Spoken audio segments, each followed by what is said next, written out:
Lurrama feria izanen dugu gaurko gai nagusia, laborantza herrikoi eta iraunkorraren azokaren 16. edizioa ospatu baita Arbonan, edizio berezia aurtengoa eta ezpeletan ere izan gara. Biperraren bestan jarraian erakutsiko dizuegu, baina aktualitatearekin hasiko dugu gaurko saioa. Ongi etorri iparraldaren orenera.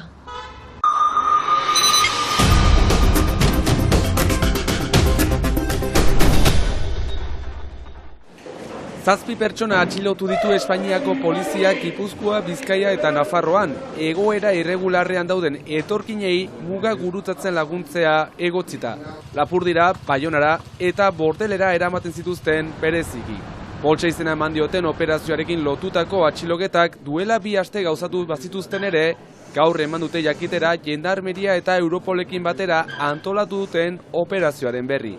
Azken 2 hilabeteetan guztira 60 bat etorkin mugaren alde batetik bestera eraman dituztela uste da, eta horretarako zaintza gutxiko pasabideak erabiltzen omen zituzten. Dena den, ez da gisa honetako lehen operazioa. Besteak beste duela 10 egun Irungo bizilagun bat epaitu zuten Baionan, irailean, egoera irregularrean dauden etorkinei muga pasatzen laguntzen harrapatu eta gero. Epaiketan parte hartu zuten migranteek, 60 eta 160 euro artean ordaindu zituztela aitortu zuten. 40 urteko gipuzkoarrari urtebeteko espetxe zigorra ezarri bazioten ere, 4 hilabete emango ditu kartzelan.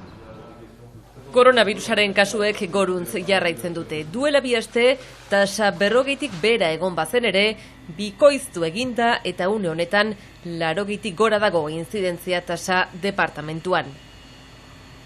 Tasa hori 1.000 biztanleko 50tik behera egotagatik hainbat neurri aringarri hartu ziren, besteak beste lehen mailako ikasleak musukorik gabe eskola barnean ere.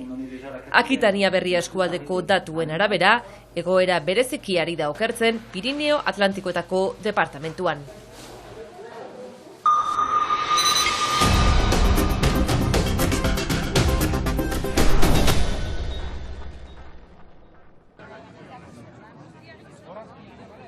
Eguraldi zoragarri honekin ospatu zuten igandean Lurramaren 16. edizioa. Orain arte egin duten bereziena. Biarritzeko ohiko lekua atzean utzi eta Arbonara mugitu dira, zehazki 120 egunez okupatuta egon den gunera. Lurramarekin batera okupazioari amaiera eman diote. 5 hilabetez edo hemen egon gira, iniz egunez eurik, hasi ginuen mugimendu hau salatzeko hemen gertatzen ari dena, kostaldean orokorrean, lurra bilakatu da espekulazio tresna bat, harrigarria da, eta okupazio gogor bat egon da, behaz lur etxalde honetan, lortu dugu epe laburreko garaipen bat izan da erosdun potentzial batek, behaz aberaz batek atzerat egin duelako, horrek erakusten du balio duela, ez baginen mugitu gaur egun etxalde hau galdua izanen zen, ez da orainik borroka irabazia, baina urratz taktiko bat, garaipen taktiko bat eman dugu.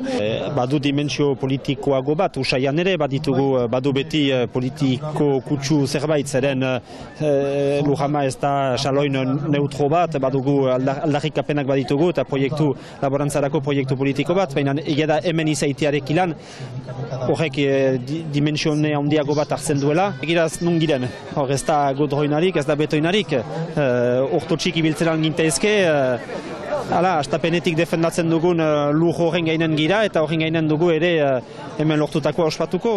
Molde berian borroka bat izan da, hemen animaleko indar jokoa izan da saltzale, erosle eta gure artean, eta saltzea hautsi dugu. Beraz, berriz jokoa irikia da, menturaz eskuratuko dugu itxalde hau. Ordean, horren ospatzeko behartzen zerbait egin. Eta Lurramakok asmatu dute hemen egitea. Milaka pertsona gerturatu dira aurtengo Lurramara. Etorri ginen, bai, espalditik egiten dugu. Deia Lurrama importantea delako. Eta guk gure artean beste eginen dugu, kontzertu gozoak. Ekimen aurrera ateratzeko noski 100 voluntarioen laguntza behar izan dute. Uste dut gaur lagun bat laguntzaile direla, edo lagun bat txanda hasteko, eta bai, bakotsak bere agia nahi du ezagi proiektu untan eta okupazio untan, eta Lujaman parte hartzea bada denendako indar bat edo parte hartzeko manera bat hasteko. Naiz eta lortutako garaipena ospatu, argi dute espekulazioaren arazoa ez dela oraindik amaitu. Ez da bukatzen, gaurko okupazioa, hemengo okupazioa bukatuko da, baina borroka ez da bukatua. Badakigu oino kasik dena egitekoa dela. Politikoki beharko ditugula soluzioak eta errantzunak atxeman, eta hor dena egitekoa da.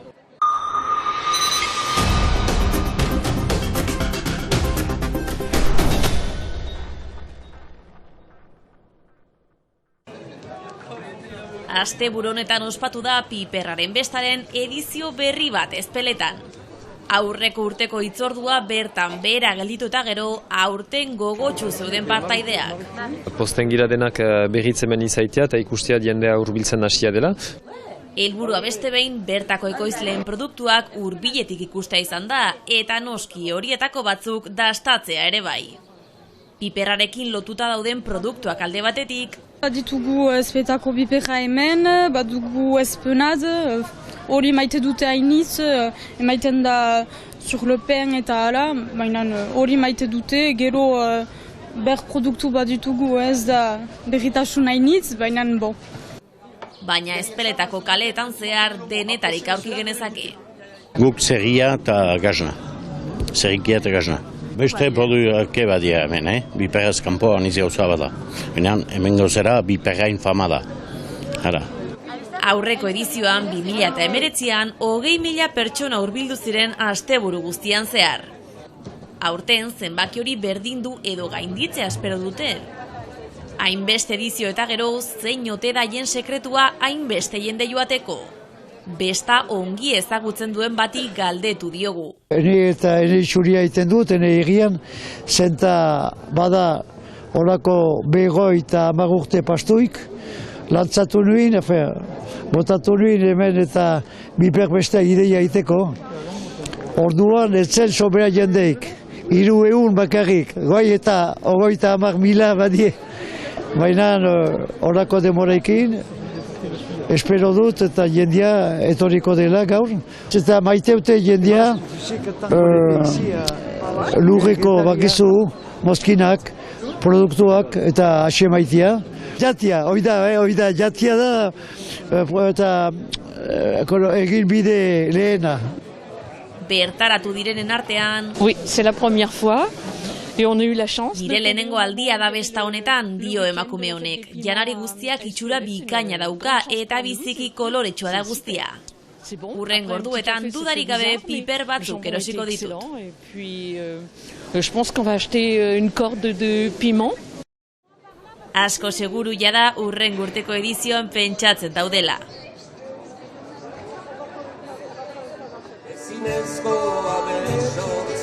Lurramako irudiekin amaituko dugu gaurko saioa. 6.000 pertsona baino gehiago bildu ziren berro eta bidean. Arratsaldean hainbat kontzertu izan ziren. Festival giroa Hainjedu Alderen kontzertuarekin amaituko dugu bihar arte.